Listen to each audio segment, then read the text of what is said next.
I cannot brag enough about this Bronco. It runs great for, you know, being, I just hooked up those wipers. That's pretty cool. It runs great for having, you know, it's all original, everything brand new. It's all original and hasn't been touched except for every single thing except for that dirty ass dash panel. Yeah, it really does run excellent for especially the person who did the work. The guy is he's borderline retarded, at least special needs, so this thing is really running great. The only thing, like seriously, the only thing that I really am not sure if I recommend is the James Duff double the double shock hoop on the front. Now it could have been better if I put Rancho 5000s on here, which is kind of a mid-level off-road shock. I think that if I put, like, I don't know if there's a lower one, but like I feel like if there was a stiffer shock on here, it'd be even worse. But with the James Duff double shock hoop in the front, I would almost recommend the Bilstein. You see how rough that is? I would almost recommend the Bilstein 4100s. Or 4300s, whichever.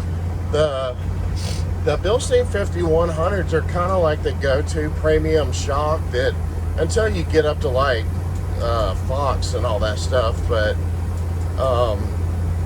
I would almost recommend those yellow Bilsteins, which is start with a 4, whatever they are. But I mean, I say that, but Rancho, you know, any shock is going to take a minute to break in. And like, for example, I put a 2.5-inch Ruff Country suspension on a 1980 International Scout that I was building a couple years ago, and that thing rode like a log freaking cabin, a wagon, log wagon. It was so daggum bouncy. And that Scout, I actually I put a lot of miles on it. I did kind of like what I'm doing to this thing. I tore it all the way down to the ground, tried to replace the original intention was replace everything, you know, rubber and cork and stuff, and just get all brand new stuff in it, all those wear parts that deteriorate over time. And I ended up putting like all new everything, because when you start really digging into these things and you do the work yourself, you know, shit's cheap. Well, until it's not. But these individual little parts, they're really not that expensive. And that's kind of like what I'm doing to this now. But anyway, the point is, that old Scout, I built it from the ground up and put air conditioning in it. And I drove the hell out of that thing. I drove it to work a lot. I work in an office building about 15 miles away, and I drove it to work a lot. And that suspension really started loosening up, and after about maybe 5 or 10,000 miles, and when I sold it, it was really a nice riding vehicle. And I was kind of like, well, hell, if that happened, I'm gonna build another Scout. It's that yellow Scout on the channel that I call the Groovy Scout.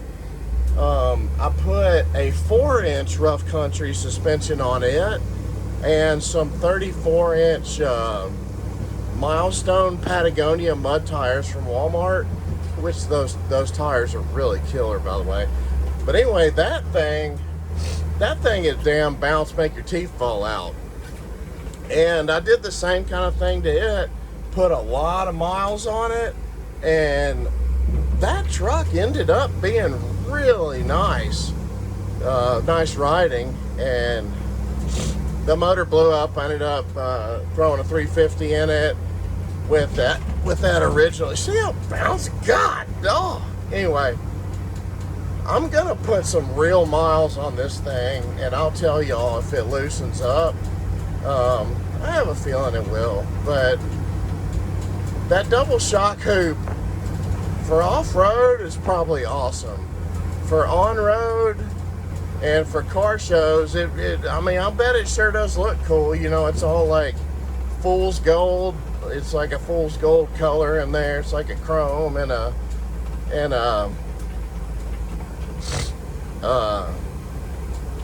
good Lord have mercy, Dad.